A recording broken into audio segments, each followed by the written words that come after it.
Ya, gue baru aja selesai nonton ya salah satu film yang menurut gue Ajit ini tuh eksperimental banget ya. Judulnya Heartbreak Motel. Ini merupakan film terbaru dari Angga Dwi Sasongko bersama dengan V-Cinema Pictures. Ini merupakan hasil adaptasi dari buku novel karangan Ika Natasa gitu dengan judul yang sama. Gue tuh takjub banget ya, jadi secara konsep film ini, walaupun gue udah baca bukunya, gue udah tahu cerita dari buku ya, begitu masuk ke dalam film, dia masih bisa kasih sensasi yang berbeda. Dia masih bisa kasih pengalaman sinema atau pengalaman sinematik yang gak bisa gue dapatkan dari bukunya. Jadi kayak dua-duanya nih, baik buku maupun film tuh masing-masing punya keunikannya sendiri gitu. Apalagi ceritanya menurut gue tuh banyak berubah ya, 180 derajat berubahnya. Walaupun tidak mengubah esensi konflik utama dari ceritanya, jiwa-jiwa atau kayak traits dari karakter-karakter utamanya. Dan beberapa perintilan kecil yang ya ini jadi semacam apa ya bilangnya fan service lah buat pembaca bukunya. Ini masuk loh di dalam film gitu, ini di mention loh di dalam film gitu, restorannya tuh ada di situ gitu. Pengen gue bahas lebih detail ya di dalam video kali ini, semoga nggak terlalu panjang karena gue suka banget sama filmnya. Walaupun gue mengakui ada beberapa hal yang gue kurang suka secara subjektif dan ya pengen gue diskusin aja gitu, oke? Kita mulai ya, tapi sebelum kesana gue pengen share dulu premisnya gitu. Aduh, ini film ketika secara film genre-nya walaupun drama ya utamanya, tapi ada thriller, ada romance ya tipis-tipis gitu. Gue nggak pengen spoil terlalu banyak dan lain sebagainya, kecuali kalian udah baca bukunya mungkin tahu-tahu sedikit lah gitu. Jadi ceritanya seorang aktris muda ya bernama Ava Alessandra. Dia tuh sedang naik daun karirnya gitu. Dia sedang naik daun, dia menjalin cinta dengan lawan mainnya ya, Reza Malik. Nama aktor Reza Malik itu, dia pernah main satu film bareng, terus kayak mereka mulai pacaran. Reza Malik ini diperankan oleh si Reza Radian ya. Jadi Ava Alessandra dan Reza Malik. Ava Alessandra Laura Basuki, Reza Malik, Reza Rahadian pemainnya gitu. Ketika mereka mulai pacaran, ternyata relationshipnya mereka tuh pelan-pelan menuju hubungan yang toksik gitu. Ketika ada sebuah toxic relationship ini dan semakin parah gitu ya, atau makin buruk, si Ava Alessandra ini mulai muncul nih trauma dari masa lalunya gitu. Nah, seiring berjalannya waktu, dia mulai berkenalan lah dengan sosok laki-laki yang lain gitu. And then story-nya harus kalian saksikan sendiri karena film ini tuh ketika di eksperimental ini ya, dia secara cara bertuturnya tuh ada thrill, ada misterinya. Gue nggak pengen spill misterinya sampai segimana banget sih gitu. Jadi gue keep sampai di situ aja gitu. Oke. Nah, gue mau ngomongin hal yang gue suka banget dari film yang satu ini. Jelas dari konsepnya ya. Ini dia berani sekali bereksperimen atau eksperimental. Filmnya tuh menggunakan narasi, 3 jenis narasi lah ya. 3 jenis narasi ini tuh diperbantukan atau dikonsepkan ya dengan 3 lensa kamera yang berbeda. 3 lensa kamera yang berbeda seakan-akan kayak punya 3 cerita yang berbeda, tapi point of view-nya tuh masih dari kacamata orang yang sama, yaitu si Ava Alessandra gitu. Jadi Ava Alessandra di lensa kamera yang pertama ceritanya tentang apa, feel-nya katakanlah tentang thrillernya gitu atau ketegangan. And then kacamata yang kedua ini lebih ke arah dramanya. And then kacamata yang ketiga ini lebih ke drama tipis-tipis, melodramatis, dan ada romance tipis-tipis juga gitu. Nah, dari 3 point of view yang berbeda ini atau 3 kamera yang berbeda ini diacak-acak lagi dengan pola yang cantik ya. Dibikin seakan-akan tuh ceritanya non-linear. In a way, gue sebagai penonton, walaupun gue udah baca bukunya, hasil ceritanya pun berbeda. Saat menonton tuh gue dapet feel yang seru banget gitu. Jadi kenapa dibikin acak-acak urutannya? Jadi kayak di awal atau sepanjang nonton tuh kita dituntun perasaan kita, feel menonton kita tuh dibikin tegang dulu, dibikin misteri, dibikin jatuh cinta sama momen-momen manisnya ternyata ada di sini gitu. Nah, baru setelah filmnya berjalan setengah atau menuju akhir, ini loh benang merah di antara 3 cerita ini gitu. Nah, ketika benang merahnya sudah mulai terkoneksi satu sama lain, gue sih sebagai penonton kayak ini ceritanya begini, dan bedanya dari novel, filmnya ini tuh punya keunikan di sini gitu. Itu tuh berasa gitu. Nah, selesai nonton pun gue masih mendapatkan sebuah feel kayak tadi tuh jadi kalau di film urutan ceritanya kayak gini ya gitu, versi film nih seperti ini urutannya, terus kayak ternyata solusinya tuh titik-titik-titik, seru juga ya pengalaman menontonnya gitu. Itu yang gue suka. Nah, dari segi konsep ya, dieksekusi oleh aktor aktrisnya dengan sangat luar biasa banget gitu, bahwa Laura Basuki, Reza Radian, Chico Jericho itu semua mengerjakan tugasnya dengan sangat luar biasa gitu. Terutama Laura Basuki ya. Laura Basuki sebagai Ava Alessandra adalah seorang aktris yang punya trauma di masa lalu, membentuk sebuah kompleksitas emosinya gitu. Tidak hanya acting di beberapa adegannya tepat sasaran, tapi gue ngerasa tuh kalian bisa bayangin ya, Laura Basuki acting meranin Ava Alessandra di film ini. Ava Alessandra itu juga seorang aktris. Jadi ada beberapa momen tuh kayak ini acting dalam acting dalam acting dalam acting dalam acting.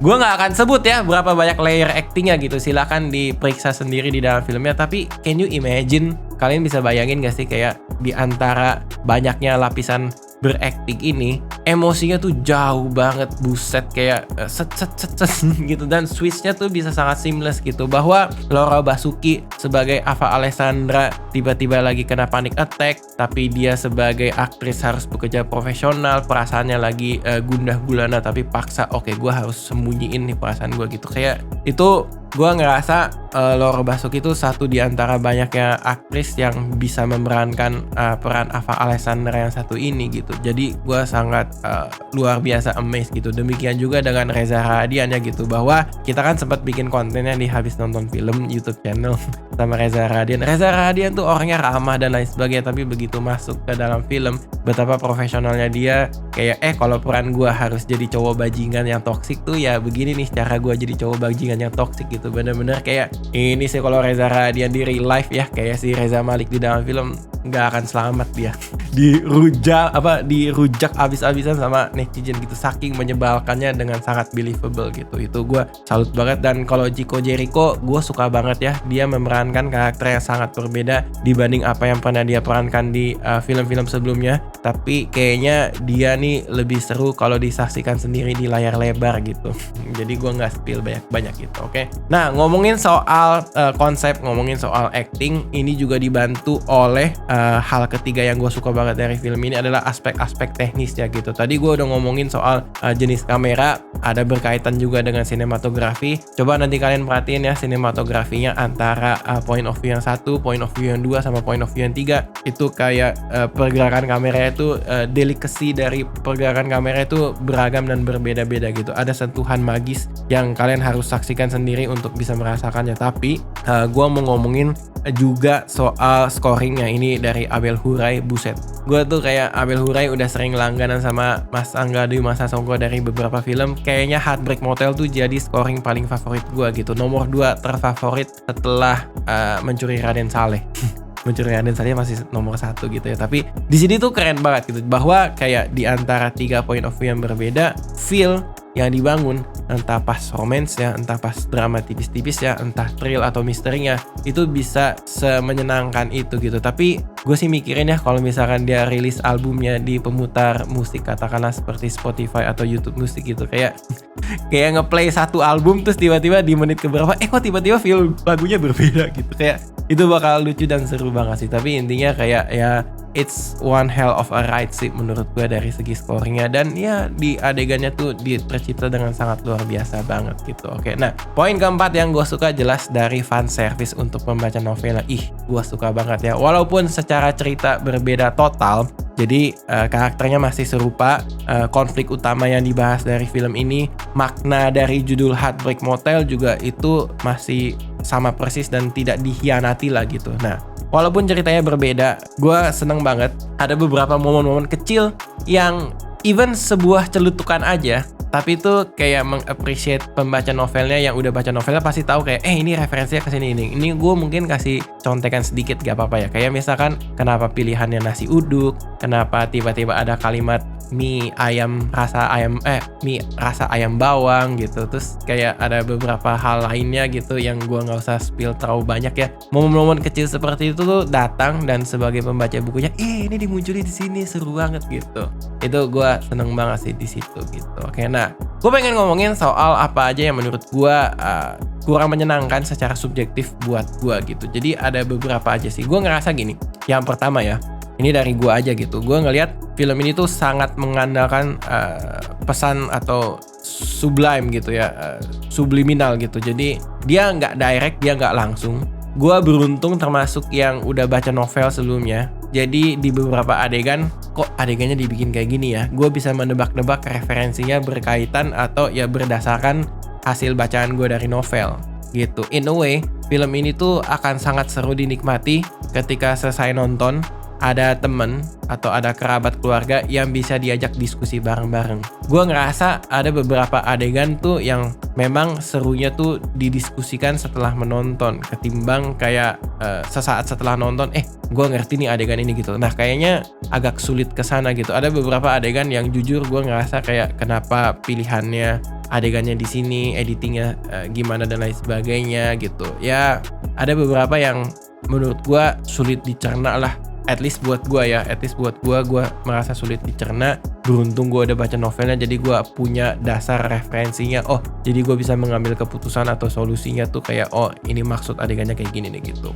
Yang kedua, gue kurang suka dari film ini, ada beberapa plot twist yang di buku tuh udah luar biasa nendang banget.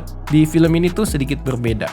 Mungkin gue ngerasa apa yang terjadi di dalam buku ya, itu kalau difilmkan tuh resikonya mungkin sangat tinggi ya. Jadi bisa memicu sebuah perdebatan yang kayaknya jangan sampai kejadian berdebat sampai sebegitunya lah gitu. Makanya kayaknya di film gak mau ambil resiko kesana, jadi kayak gak dibahas di film gitu. Kayak sedikit diganti tapi jiwa-jiwa dari isi konflik yang mau dibahasnya tuh tetap sama atau serupa lah gitu.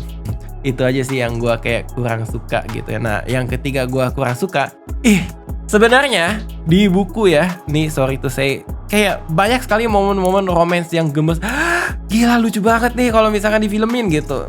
Aduh so sweet banget gitu. Itu ada di buku, tapi ya kalau misalkan di film ternyata pendekatannya membagi rata antara romance, antara thriller sama dramanya. Mau tidak mau ada beberapa adegan yang tanda kutip ya perlu didiskon. Nah ternyata apesnya, sialnya, adegan yang terlalu sweet ini dari buku tiba-tiba ke diskon, ya udah gitu, gue harus terima apa adanya gitu. Padahal gue udah ngebayangin banget tuh kayak ada satu adegan karakter yang diperankan oleh Chico Jericho namanya Raga gitu. Raga di dalam buku tuh berinteraksi dengan si Ava tuh ada satu yang sweet banget gitu. Tiba-tiba di film gak ada gitu, kayak gue gregetan aja gitu ya. Kok gak ada sih gitu. Kalau ada sih ini wah, it's going to be the talk of the century gitu. Enggak sih, lebay ya gue ya. Jadi kayak ini kalau misalkan ada adegannya sih bakal dibicarain heboh nih sama netizen gitu. Oke, tapi ya udahlah gitu, namanya sebuah karya adaptasi gitu ya. Pasti sudah melewati banyak sekali proses pengambilan keputusan kreatif dan lain sebagainya. Gue apresiasi di situ sih gitu. Oke, jadi ya memang kekurangannya datang dari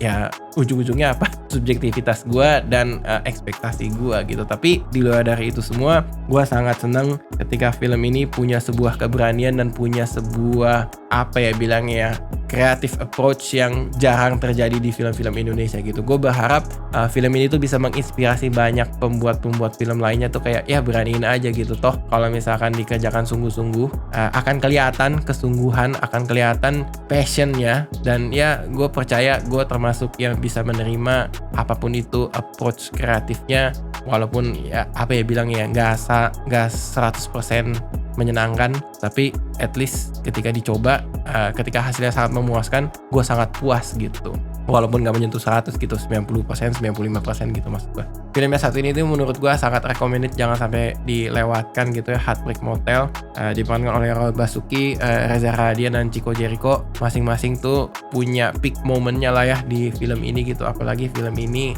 ya 3 lensa yang berbeda, 3 alur yang berbeda gitu. Masing-masing kayak ada klimaksnya, masing-masing punya keseruannya masing-masing gitu. Jadi intinya dari gue Arya pamit undur diri, sampai jumpa di pembahasan film lainnya ya dari YouTube channel Habis Nonton Film gitu. Oke, bye-bye sobat, thank you.